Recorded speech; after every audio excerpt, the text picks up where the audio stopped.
Imagine a world where angels whisper secrets in a language unknown to humans, a language capable of unlocking hidden dimensions. That's the world of John Dee, a 16th century scholar who claimed to have received just such a language, Enochian.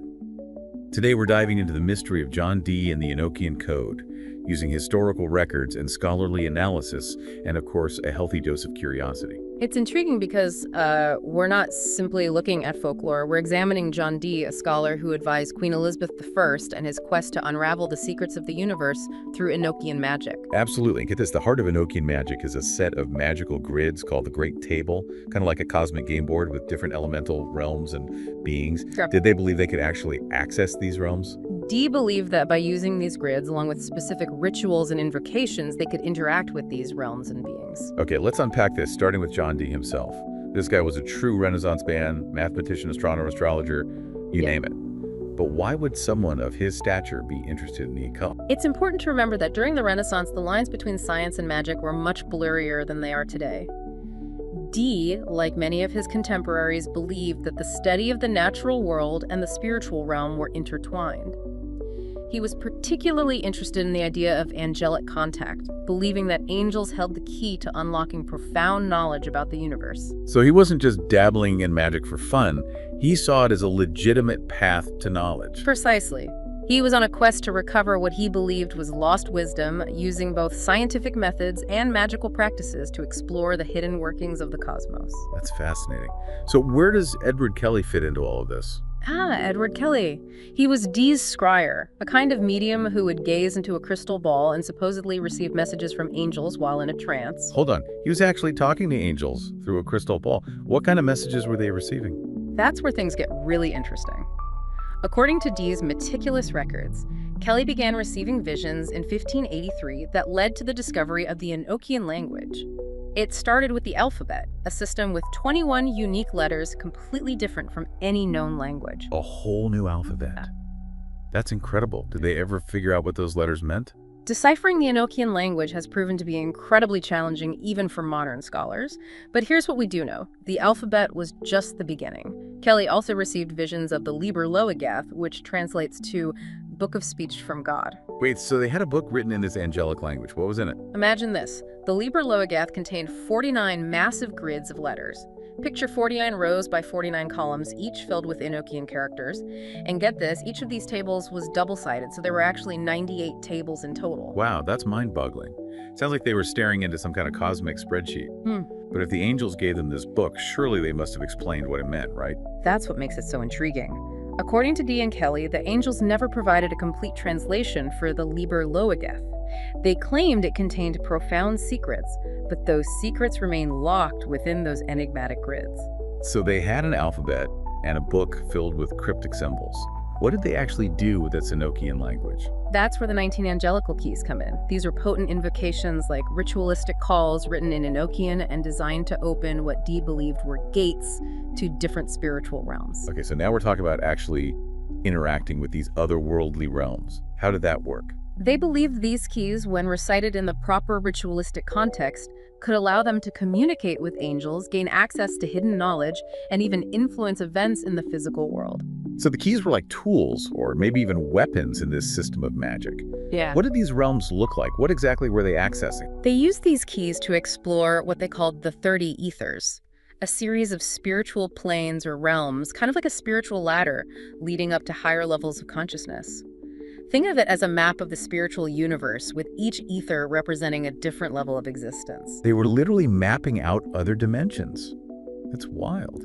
What did they find there? Did they encounter any beings in these realms? Oh, they encountered all sorts of beings. Kelly's journals describe encounters with entities with names like Bornless Ones and Daughters of Light, even shape-shifting creatures. It sounds like something out of a fantasy novel. Yeah.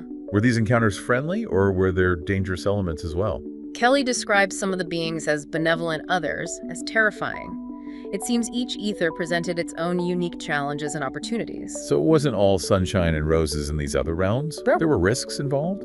It makes you wonder why they kept going back. Well, remember, Dee believed that through Enochian, humanity could regain its lost connection to the divine and achieve a higher state of being.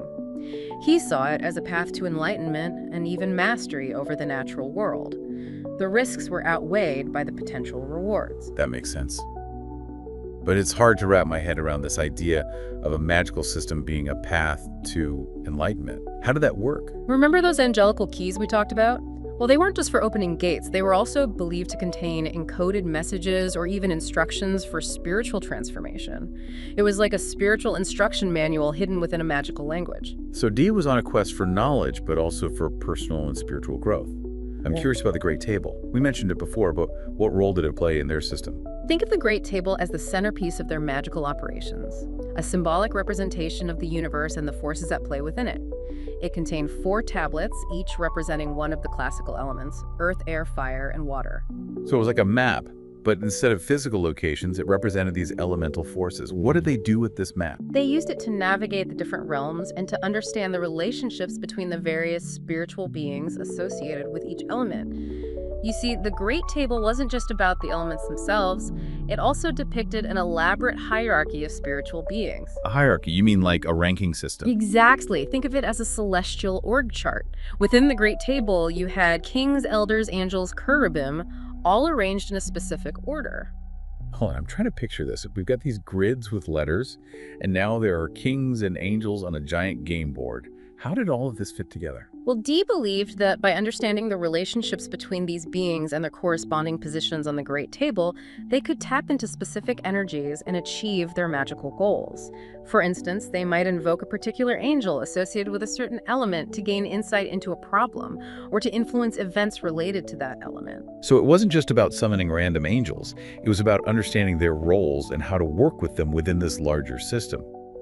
I'm curious, was there a specific goal they were trying to achieve? Was it just about gaining knowledge and spiritual enlightenment? Dee saw Enochian as more than just a personal quest. He believed it had the potential to benefit all of humanity. He was particularly interested in using this angelic knowledge to advise Queen Elizabeth I on matters of state diplomacy, even exploration and expansion of the British Empire. Wow, so he wasn't just some reclusive scholar hiding in his study. He had real-world ambitions. Do you think he truly believed he could influence political events through magic? Dee was a complex figure. It's difficult to say for certain what he truly believed, but it's clear that he saw Enochian as a powerful tool that could be used to shape the course of history. He wasn't shy about those ambitions either. He actually tried to use his angelic knowledge to advise the queen. Absolutely. He believed that with the help of angels and the power of Enochian, he could provide valuable insights and guidance to the queen. That's bold. Do we know if the queen ever took him seriously, or did she think he was a bit of a kook? Well, Queen Elizabeth was known to be interested in astrology and other esoteric subjects, so it's possible she at least entertained Dee's ideas. However, there's no evidence that she fully embraced his magical approach to politics. I can imagine that trying to explain these intricate systems of magic and angelic alphabets to someone like Queen Elizabeth would be quite a challenge. You can say that again. But Dee's ambitions went beyond politics. Remember, he believed Enochian held the keys to unlocking all sorts of secrets, scientific and spiritual. Some scholars even believe that certain keys, especially those dealing with the element of earth, might have been interpreted by Dee as having political implications. Interesting. It sounds like he saw those keys as a way to tap into the forces that govern earthly affairs, potentially even influencing them. Precisely. And remember, this was a time of intense religious and political upheaval in Europe. The Protestant Reformation was in full swing, and England was vying for power on the global stage. So Dee's quest for angelic knowledge wasn't just an academic pursuit. It was intertwined with the political and religious currents of his time. But let's talk more about his partner, Edward Kelly. This guy with his missing ears and crystal ball visions sounds larger than life. Was he truly a gifted medium, or was there something else going on? That's a question that has baffled historians and occultists for centuries. Some believe Kelly was genuinely psychic, able to tap into some hidden dimension. Others suspect he was a clever con artist, manipulating Dee for his own gain. It's like the age-old debate: genuine psychic abilities or elaborate trickery. I'm leaning toward trickery, especially considering his past conviction for forgery.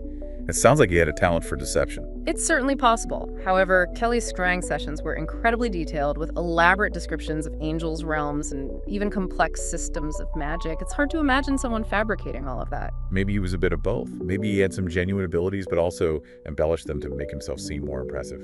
That's certainly a possibility. And that ambiguity is part of what makes this whole story so fascinating. We may never know for sure the extent of Kelly's abilities or his true intentions. But there's no denying that their partnership left a mark on the history of magic and the occult. I mean, people are still studying and trying to decipher Enochian today. Absolutely. And it raises important questions about the nature of language, the power of belief, and the human desire to connect with the unknown. It also makes you wonder what was really going on in those scrying sessions. What were they actually seeing and hearing? It's like trying to peek behind the curtain of another dimension.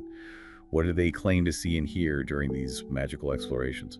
Well, their visions were filled with bizarre imagery, otherworldly beings, and cryptic messages that seemed to defy logic, for example.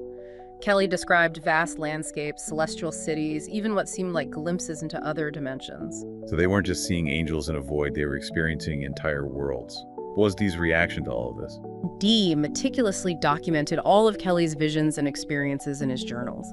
He believed they were receiving genuine communications from angels and that these visions held profound significance. It makes you wonder if Dee ever doubted Kelly, especially considering his history. It must have been difficult to balance his scholarly skepticism with the fantastical nature of Kelly's claims. Oh, absolutely. And there were definitely moments of tension and disagreement between them.